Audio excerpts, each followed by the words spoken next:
In this video, we're going to learn about a very versatile class of reactions, which collectively are known as diazotization/Sandmeyer reactions. Now, what these are accomplishing is the substitution of an aniline, right? So an aromatic ring with an amino group on there. And in the first step, the diazotization step, what we're doing is converting this into a functional group, which you might not have run across before, but it looks like this. It's N2 plus, okay? So that's a very weird looking functional group, and that's going to have a counterion associated with it because it's a salt. And then in the second step, we are going to accomplish some nucleophilic substitution, at least formally, of that group, that N2 group. So we get to our overall products that look like this. And now, so this intermediate here is called a diazo intermediate, okay, and it is a it's a stable enough intermediate that you generate it and it sits around as long as you're at 0 degrees, let's say. But it is rather reactive, and if you warm this up, it's going to spontaneously decompose. So overall, what we're doing is converting an aniline, which certainly is not available to do substitution reactions to substitute the amino group away, but we're converting it into a very reactive intermediate where we then are able to substitute that diazo intermediate. Okay, so what are the details of this? Well, there's a couple of common ways to convert an aniline to a diazo, and both of them are actually going to require the use of nitrous acid, so HNO2. So sometimes this is used on its own, so we might use nitrous acid with some H2SO4 catalyst, or since this isn't the nicest thing to use, actually, a lot of times people will use a salt, sodium nitrite, along with a strong acid, which will basically make the nitrous acid in situ. Okay, so either of those reagents will react with the aniline to convert it to the diazo compound. And now it's worth actually drawing out what that N2 looks like, because you probably haven't come across that. So what the diazo group actually is are two nitrogens that are triple bonded to each other, and that gives that nitrogen, that inner nitrogen, a positive charge. Okay, so this looks pretty funny, I suppose, but you might notice that that actually looks like a molecule of N2 gas.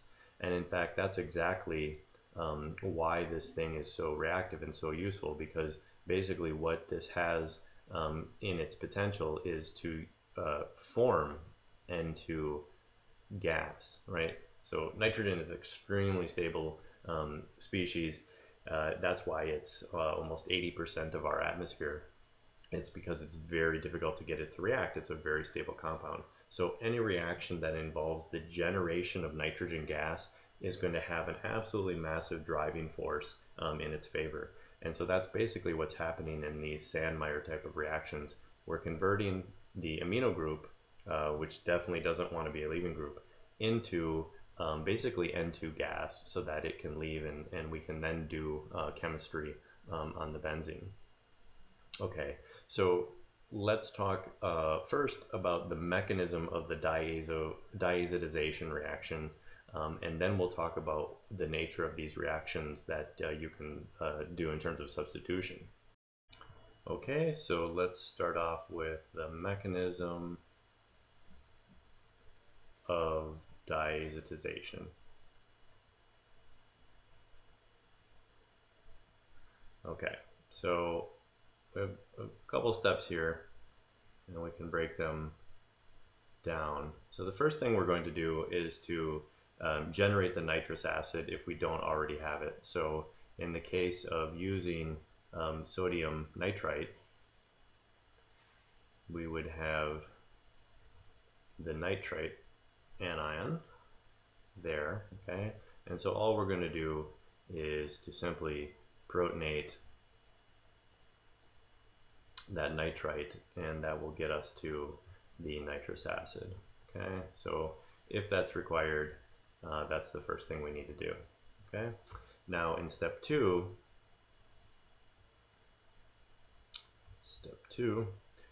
we're going to now activate this nitrous acid so that it can become more electrophilic. So again, this is very much like we saw with bromination, with Friedel-Crafts, with nitration, with sulfonation. We have a reagent, but it's not yet electrophilic enough to do what we need it to do. So what we're going to do is to take our nitrous acid, and then we're going to have another proton around. And so this could come from HCl, it could come from H2SO4, it doesn't really matter that much. And all we're going to do is to protonate that hydroxyl group of the nitrous acid, and that will then get us to a situation like this, okay, where you can see that we've got water as a potential leaving group, okay? And now we are going to have that water leave, and what we're going to do is use the lone pairs of this oxygen to sort of assist that leaving group. Okay, so off it goes to give us minus water, and what we're left with is N triple bond O. Okay, like that, and we could actually draw another resonance form, which is equally good, where we put the positive charge on the nitrogen. Okay, so either of those resonance forms are quite good, and so we could call this nitrogen monoxide. All right, so it's very much just like carbon monoxide, it's just nitrogen monoxide. Okay, so now this is our active electrophile, and so now we're ready for step 3 of the process. Step 3. And this is where our nitrogen monoxide is going to react with our aniline.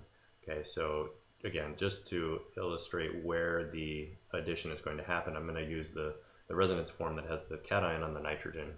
Okay, and again, if you if you don't know how to decide, keep in mind that oxygen is the more electronegative element, so you're going to presume that the nucleophilic attack happens at the nitrogen, which is indeed what happens.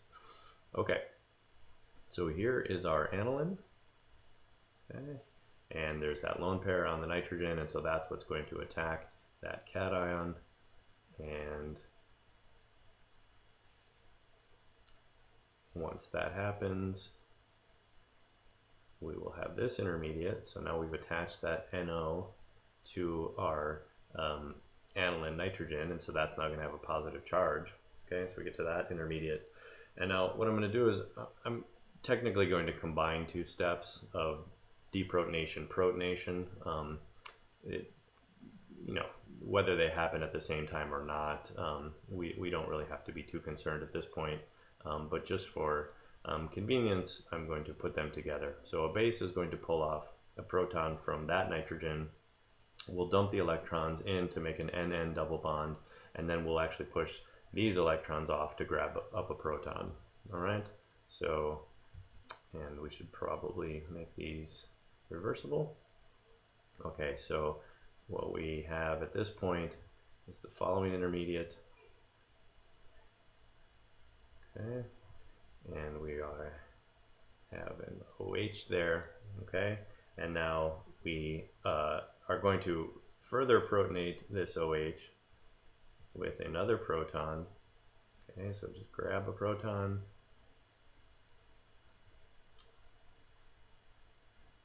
All right, and now we're almost done.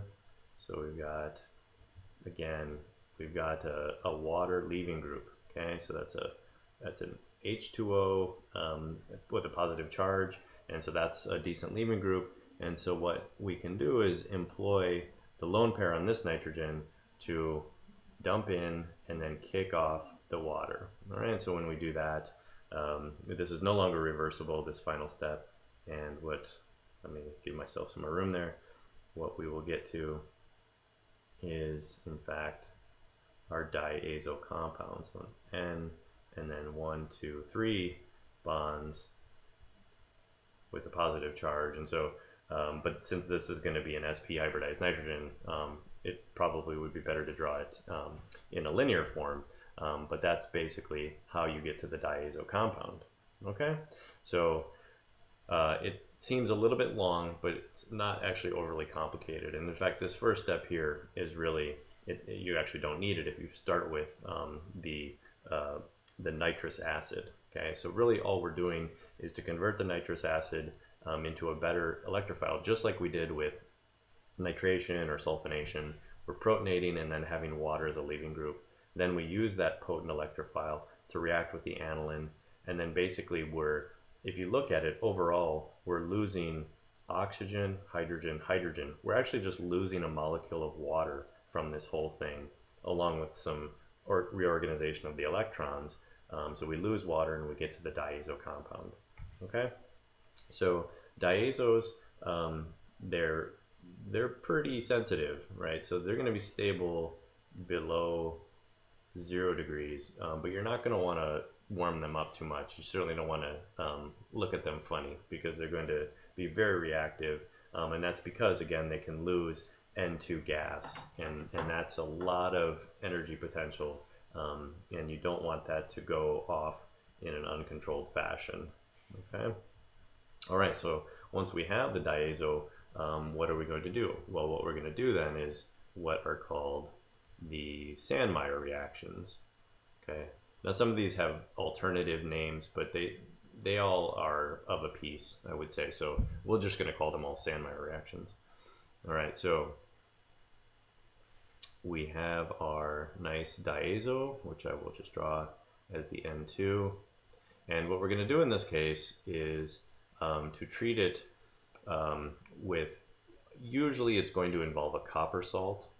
It doesn't necessarily always have to, and I'll show a case that doesn't require that, but generally we're going to have a copper salt and then some nucleophilic species. So one example would be, actually we could just use water, and then we could use copper oxide. And what this will do is allow the water to be the thing that substitutes, and we can convert the diazo into a phenol. Okay, so again, here's yet another way that we can make phenols. This one's pretty good. It's certainly better than that harsh reaction with the sulfonic acid that we talked about in a previous lecture. Okay, so we can get that to go to a phenol. All right, so let's talk about very briefly the mechanism by which this occurs. Okay, so we've got our diazo compound.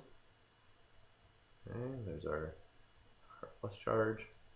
Okay, now what we are dealing with in general with these reactions is a copper 1 salt, right? Copper 1. And so what can happen is what's called a single electron transfer, right? So an electron from the copper is going to be given to that dinitrogen species. And we're not going to go into the details of how that happens because I think it would be overly complicated. But what we can draw is the intermediate of that electron transfer. Right? And what I'm going to do here is just kind of draw a radical outside of this box. So somehow this thing has gained an electron somewhere, and so if you do that, you now have a neutral species. Okay, so somewhere in this system we've added an electron, and I'm not going to bother drawing where that is, but instead what we're going to do now is let that nitrogen leave, right? So here the nitrogen doesn't quite have enough electrons to leave unless it steals them from the benzene and leaves behind a cation. It doesn't really want to do that because aryl cations aren't so stable. But here we've added an electron, and so now there's no more excuse. The nitrogen can leave as a stable gas and leave behind an aryl radical, which relatively speaking is not so bad. So we're going to lose N2 as a gas, and now we're left behind with an aryl radical. Okay? Yeah, aryl radical. Okay, so and then at this point, again, we're gonna skip over the details of a lot of exactly how this happens, but at this point we have a copper 2 salt, right? So we have a copper 2 salt from this process. So the copper 1 gave an electron to the diazo to get to this radical. So here we had a copper 2. Right? It got oxidized by 1 electron because it reduced the diazo by 1 electron. Okay, so here we're just going to reutilize that copper 2, and the anions in this case, so it's copper 2 plus, the anions in this case are going to be whatever nucleophile we have incorporated into this reaction. Okay, and again, the details can be a little bit more complicated than I'm showing, but this will suffice. So anyway, what's going to happen is this radical is going to react with one of these X groups. Okay, and that's our substitution. So it's really a radical type of mechanism, and we get to our product, but then there's an extra electron involved here, right? Because each of these is formally X minus. So there's too many electrons. There's actually 3 electrons. So the extra electron goes back to the copper and gives us the copper 1.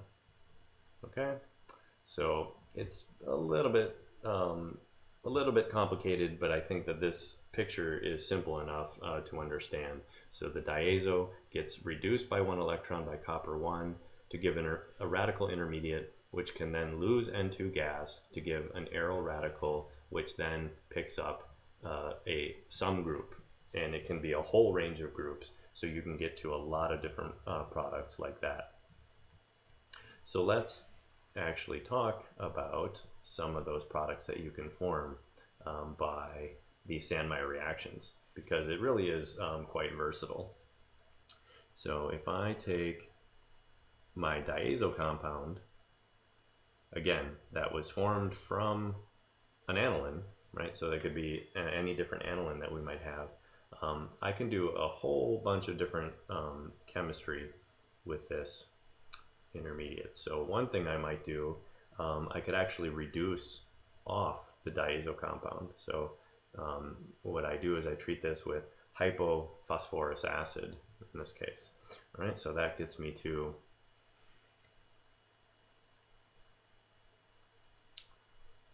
the reduced compound. So I've actually just removed the N2, right? So if you think about overall, you go from NH2 to H. It's a way to actually remove an amino group. I can do other things. So one of the most common types of things is to chlorinate. So you can react with copper 1 chloride, okay, and that'll get you to a chlorobenzene. By the same token, you can do copper bromide and get to the bromobenzene, right? Iodide is a little bit different, but you can use potassium iodide. There's your aryl iodide. Copper cyanide will work. So there's the cyano group, that it's a carbon triple bond N.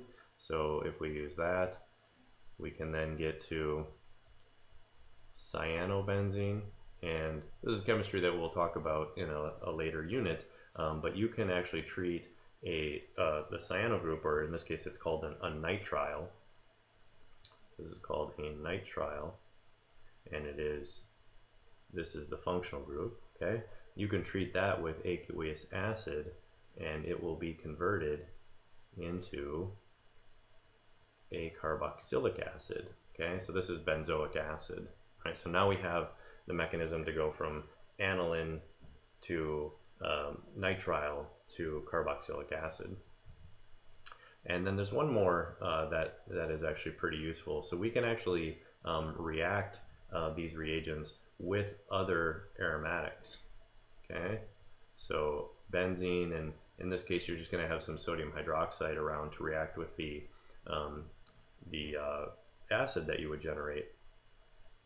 And if we do that, we can actually substitute the diazo position with another aromatic ring, right? So we're actually forming a carbon-carbon bond in this case, and clipping 2 aromatics together. And that actually turns out to be pretty useful.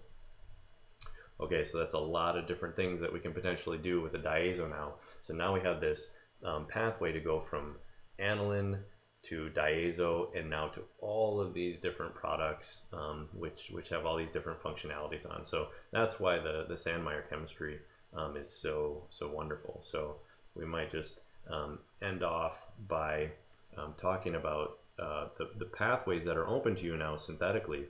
So now what you can do is you can take a benzene, you can convert that into a nitrobenzene, right? So if you can nitrate, you can get to this compound. Then you can reduce the nitro to the aniline, and then you can convert that to the diazo, okay, diazo compound, and then you've got all of these different possibilities open to you, which we just talked about, where you can go to halogens or cyanos or carboxylic acids, to phenols, or to even to where you've coupled with other aromatic rings. So that's diazotization, and it really sort of opens up a whole new toolbox for your synthetic chemistry.